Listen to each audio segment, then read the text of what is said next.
I'm Cape Joel, and this is Comic Smack, your weekly, daily, all the time, anytime comic show where I give you your fix of everything you need to know from the world of comic books and superheroes. And on today's show, we are taking a closer look at Amazing Spider-Man Renew Your Vows issue number 2. What does the superhero life have in store for Mary Jane Watson? Well, let's hop on in together and find out, shall we? So, in an interesting little twist, this comic does not actually pick up from where the last issue left off. Instead, we double back and follow Mary Jane and the young Annie on their way to school that day. It seems MJ is getting used to her newfound spider powers, and she's handling the whole thing as well as motherhood and running her own business quite well. It's cool that Conway chooses to show that MJ's style of parenting is very different from Peter. She's more of a go-with-the-flow, improvisational sort of person. You know, she's cool mom, while Peter, who we of course know has a long and storied history with responsibility, is a lot more orderly and a lot more regimented. He's worried dad, and yet when the two work together, they're able to balance each other out.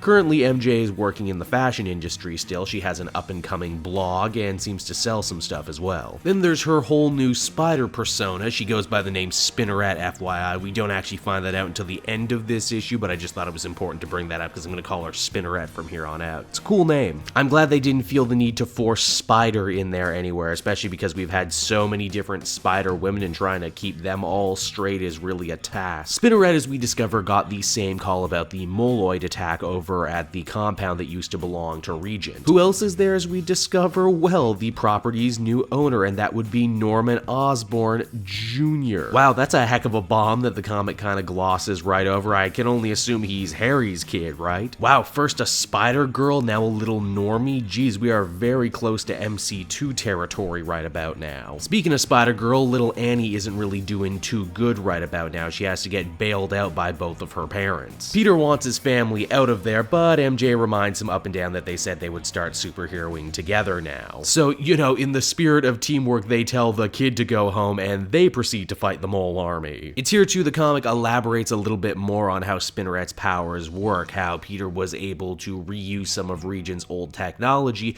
to give MJ spider powers, and it's completely fine when they're apart, but when they're fighting side by side together, Pete starts to feel the drain. It's in this moment of weakness both husband and wife end up getting dragged underground by the Mole Man, who we discover the reason he's come here today is because he wants to claim Regent's power for himself. And that's pretty much where the comic ends. Spider-Man Renew Your Vows issue number 2 continues to take this crazy new world in fresh and interesting directions. A lot of work is clearly being put in to show that Peter and MJ's relationship in this world is a partnership of equals, and because of that, she gets some equal time to herself. Heck, I'm even starting to like the inclusion of the Mole Man in this. They prove that he can be both scary and funny in equal measures. The art is most definitely still on point, especially in the big action scenes, and I mean, come on, the Spider family has to swing away from a T-Rex. Who doesn't love that, am I right? Overall, I would give this one another very good 8 out of 10. Hey everyone, thanks so much for watching my newest video. I hope you enjoyed it, and while you're here, why not check out another video I have on offer, or maybe if you're feeling in a supportive mood, you want to like or subscribe. And if you want to support the creation of more videos just like this one, then please by all means check out the Cape Joel Patreon. A little bit goes a very long way, and I will see you all next time.